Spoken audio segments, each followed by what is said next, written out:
Hello and welcome to my shop, such as it is. My dad had a collection of tools like every suburban man did back in the day. And he had among his tools one of these, a little hand plane. This is a Stanley 110. The one my dad had was probably a Craftsman because everything he owned was Craftsman. That's what you bought back then, including the ubiquitous radial arm saw that every suburban man had. Um, and I knew what these were supposed to do, and I had tried using it many times, and I just couldn't get it to work right. The blade would chatter, or it wouldn't bite, or it would dig too deep. I could never get it to work right. Knowing my dad, he probably didn't have it tuned up correctly, but in all fairness, I had no idea what I was doing, I'm sure. So, flash forward many years to now that I'm starting my woodworking journey. And what kind of kicked off that journey was figuring out how to do a really proper, sharp 90-degree cut, which is something that had eluded me for years. It felt like I had just sort of come to accept the fact that everything I built was going to be a little bit crooked. And then I made something that wasn't.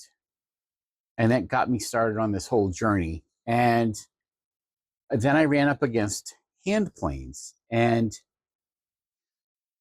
unlocking the mystery of the hand plane seemed like a real achievement that I wanted to go for.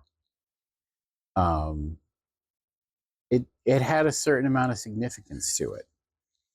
And so I grabbed a cheap Spear and Johnson #5 off Amazon for like 25 bucks. And I started messing around with it, trying to get it to work right. And it took a lot of work, and I watched a ton of videos, and I spent a lot of time lapping the bottom of the tool. I see a little bit of surface rust. I need to oil this. Spent a lot of time lapping the bottom of it. Watched a lot of videos, and that got really, really frustrating. But eventually, I unlocked the secret, whatever it was, and I got it cutting properly. I went with this at first because I didn't want to risk trashing a vintage plane. But after that, I did pick up a Stanley Bailey #5. This is type 15. This is 1932-33, I think was the production years on this. And boy, howdy, this took a lot of work because it's in rough shape. It's still not finished. You can see, I still have to repair the tote.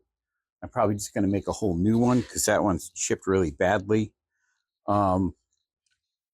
But I got this working, and I love it. Just felt like a real achievement to do this, and I love working with these now. Like, in fact, now I even figured out how to use the little block plane, and I grab this all the time if I need to chamfer an edge or just smooth something down really quick. Instead of cracking out the router and making a mess and having noise and sawdust everywhere, I grab this, couple quick passes, and I'm done. And then back on the shelf it goes. And I realize that the 110 is like the cheapest, crappiest Stanley you could possibly buy. Man, it works for me. And that makes me really happy.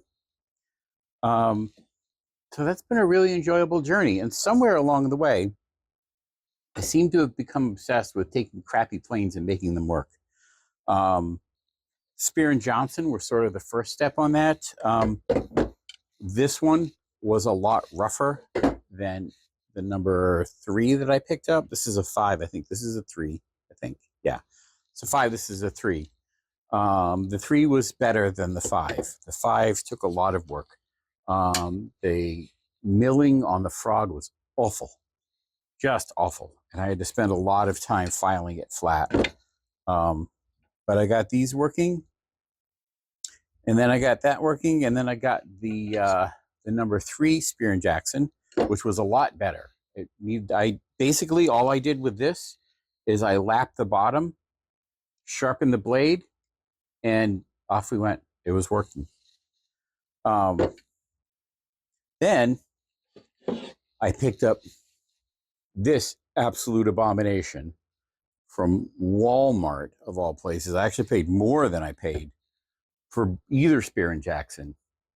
And this thing is absolute garbage.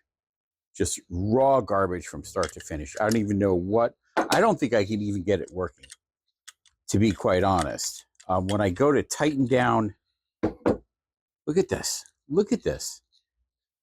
I go to tighten that down and look how that screw just shifts off to the side. This is so poorly manufactured. I may take a shot at throwing this, converting this into a scrub plane. Because that doesn't require the relative precision that a jointer or a bench plane. Put that in there backwards. Nope, that's in there right. It doesn't require, a scrub plane doesn't require the kind of precision that other planes do, is what I'm saying. If I can't make that into a scrub plane, I have no idea what I'm going to do. Maybe I'll just harvest the handle off of it.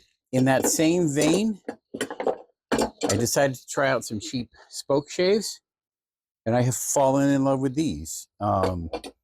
Having a good spoke shave and just kind of shaping away at a piece of wood, it just, there's something about it that just feels good. It just feels good. And with those spoke shaves came this little wood block plane. I have no idea if I'm even going to work with that. But as I was saying, I seem to have become obsessed with taking crappy tools and making them work. So all I have to say now is challenge accepted.